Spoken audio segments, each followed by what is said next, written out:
Welcome back to the GCSAA TV live stage here, presented in partnership with Enview. I'm at the 2024 GCSAA Conference and Trade Show here in lovely Phoenix, Arizona. And for those of us that have got outside and don't get the sun as much this time of year, it's tough being inside. But while you're in here, let's have some good conversation. I'm joined with Dr. Cochran here from DPH Biologicals to talk about your bioaeration program. But Alex, before we get started to talk about that, we were talking backstage, and there's some heritage with growth products, turf growth products, a company that we've been familiar with in the turf industry for a really long time. Let's start with that background. Absolutely. So yeah, DPH Biologicals was a name that was formed in 2018 that included a merger of two companies, one of which was growth products. So that legacy lives on through DPH Biologicals, and then just this past year, a group, including myself, became co-owners of the company. So it went through a transition, was private equity owned for a period of time. That transitioned to myself and a small handful of us that are now the owners. Yeah, and again, before we get into the technology, we shared a mutual colleague in Alan Taylor at Cornell, who's, I'm sure, not listening to this, retired now. But seed science, right, and the coding of seeds is a big thing in agriculture, leads to enhanced plant health and better yield. And it sounds like you're starting to bring some of that biological thinking now from ag and other things you've learned with your background with Syngenta and Corteva now into this company and focusing on what we would call bioaeration. Just in practical terms, you're trying to use a biological to solve a soil physical problem. So let's start with how does this thing work and what's the technology involved? Absolutely. So, you know, one of the things that I've been at this now in product development with some of the large names that you see in the hall here for many, many years. I became fascinated with biologicals and the role that they can play in terms of helping support traditional practices, whether it's in conventional agriculture or certainly in turf management. What I've come to learn over the last 20 years is that biologicals can be a part of that solution. So, you know, in some cases you hear companies out there talking about total replacement of traditional practices, and there may be an opportunity for that in some places, but I look at it much more pragmatically, which is the opportunity to work hand in hand with conventional approaches. So just, you know, as you mentioned, Alan and seed care as an example. So that was really where I first became introduced to biologicals as a solution and was actually a part of a team that helped introduce, in the case of Corteva and Pioneer Seed, a biological on every unit of treated seed that goes out the door with Pioneer. So if you think about the tens of millions of acres of Pioneer treated seed that it impacts, it's a lot. And a lot of people aren't even aware of the importance of the biological as a part of that seed treatment recipe. So then taking that a step further into what can we do with turf with biologicals. So one of the things that we've seen through the development of this bioaeration program is that the opportunity to really complement traditional cultural practices, whether that's core aeration or verticutting, to help support better soil structure, in particular, helping alleviate compaction, helping soils drain better. We know that biology plays a really critical role, and there's a lot of work that's gone on recently from some very pioneering folks. So take Dr. Fred Bilo at the University of Illinois has talked a lot about the importance of biologicals for helping support healthy soils and productivity of crops. The same is absolutely true for turf. And having a rich and active biological system associated with the plant roots, with the turf roots, is going to improve your situation in terms of making fertility programs more efficient and also helping improve soil structure situations in where you have a rich biological system. Perfect. So one of the things we know about turf systems, right, grass systems in general, is that they lay down a lot of surface organic matter, right? So there's a lot of food in there for biologicals that are inherent to the site to function, right? No question. But oftentimes that organic matter is there and the soil physical properties still aren't very good, right? You may have some compaction.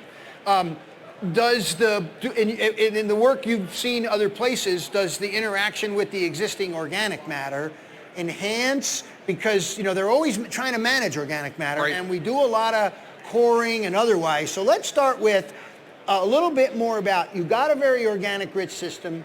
You may have some soil physical problems. Right. How does this work in that sort of what seems like a mass of stuff already? Yeah, absolutely. So let me... Good. This is good. Let me go to just kind of what it is. So just kind of skip past some of the stuff that more or less just describes the program. Yeah. But kind of get into the components. So with this bioaeration program, we position two distinct biological technologies. So the first one is a product called SP1. This was a product that we developed in actually not the Growth Products legacy, a different legacy that came together. But what we've seen is the opportunity to really change soils with this technology. It's a liquid inoculant.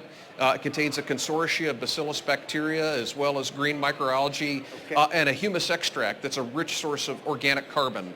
So carbon can be derived from multiple sources. Most people in the room think about humic acid as an important source of carbon, and certainly it is. This is a different source of organic carbon that's derived, it's purely plant-based, so unlike humic acid.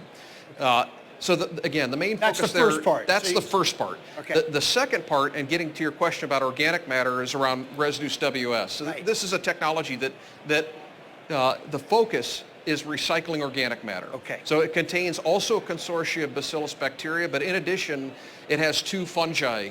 And the fungi are really the workhorses here. So fungi are absolutely, as we know, their role in nature is to recycle things, right? That's the main role of most fungi in nature. Of course, some are plant pathogens. That's right. But the majority are recyclers. That's right. That's what they do. And we have two very good ones that are part of this solution.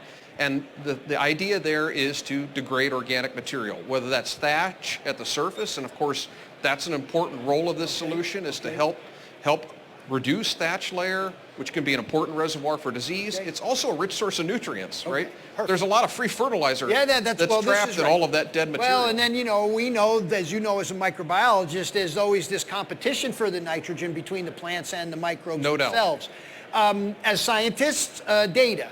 I know Growth Products has been around. You're bringing in some new technology. Absolutely.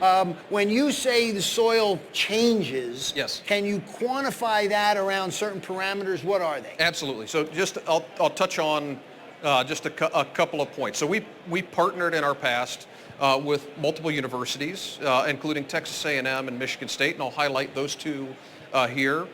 So as an example, in work done with Michigan State, this is an example from 2022. In this case, comparing bioaeration to a core aeration program. So you didn't core those plots. Correct.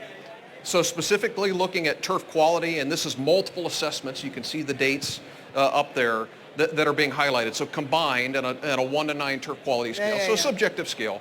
But there was an improvement in bioaeration. So visual turf quality being improved.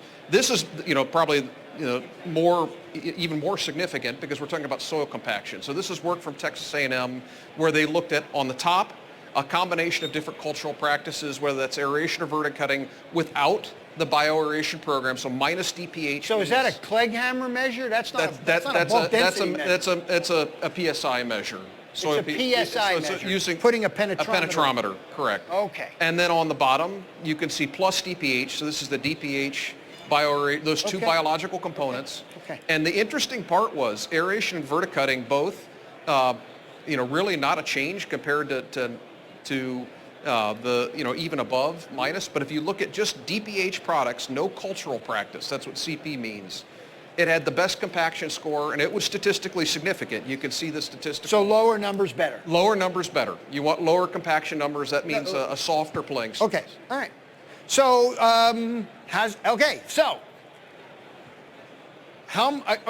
at first you said supplement. Now it looks like I can replace. Are there real labor? I mean, listen. Yeah, absolutely. We have figured out there's probably a million places out there you can figure out how to drive a piece of metal into the ground.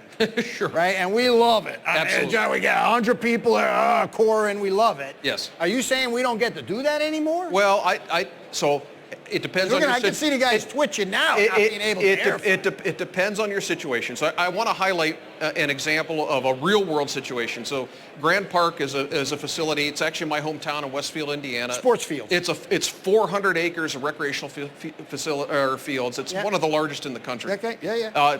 Summer home of the Indianapolis Colts. So this is a significant site. And I'm sure a professional sports field manager. Exactly. So the supervisor or superintendent here allowed us to trial this program on 4 soccer pitches. I highlighted this here.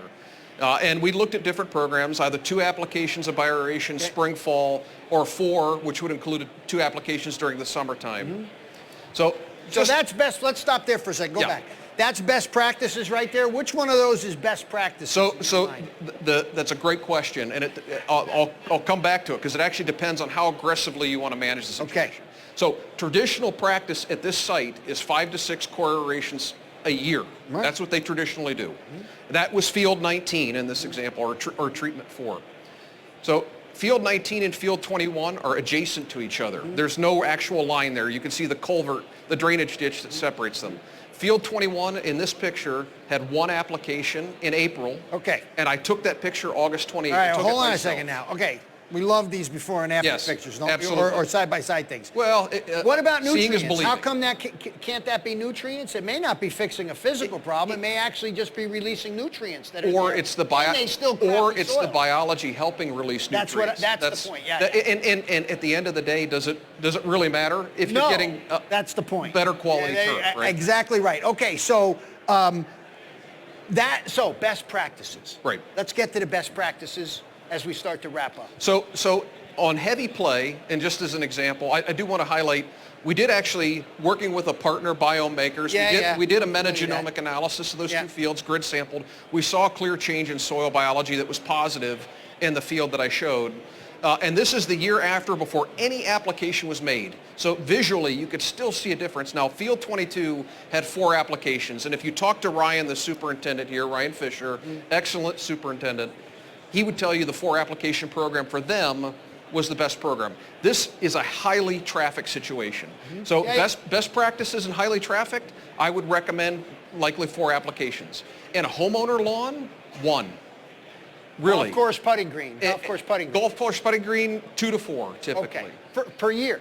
Per year. Perfect. Okay. So best practices for best results, somewhat related to, and I'm with you 100% on this, that 5 times aeration, we usually don't get enough aeration on sports fields, so I'm really pleased to see, well, the field is used and they know what they're doing. They're aggressive. But they've got that, they've got that component there. So now I don't have to make as many applications, but I want to, as we wrap up, differentiate you again from maybe the other things that are saying liquid aeration. Absolutely. It's a very popular marketing term. No question. How is yours different than the other terms? I think I know growth products, and I can see what you're showing me. And it makes sense, biologically. Absolutely. I can understand it. How is yours different than somebody else telling I got liquid aeration? 1, we have data. Yeah. So one thing I would challenge for people that claim they have data is asking for the data. So we're working with universities. It's not just, I share Grand Park because that's a real world example, but it's not just anecdotal. We have science that we're backing this technology up. These are technologies that have been proven over many years in other uses. So for example, SP1 is a product that's been used in row crop agriculture for over 20 years and is broadly used across the United States in that space. So it's been proven in other crops. We're just bringing it now to turf because we see that potential benefit in turf. And, again, it's 1, investing in the time and the resources to really prove it out. Okay. And, 2, we're not saying it's going to fix every situation. So I'm not telling you this is going to be mother's milk and it's going to solve every problem. But I do think as we think about conventional management practices, one area, if you haven't tried biology, I would strongly encourage you to think about that. Biologicals can make a significant difference in conventional practices. I've lived it in my days at Pioneer and seed treatment. I've lived it in my days at Syngenta, and we're certainly seeing it here at DPH.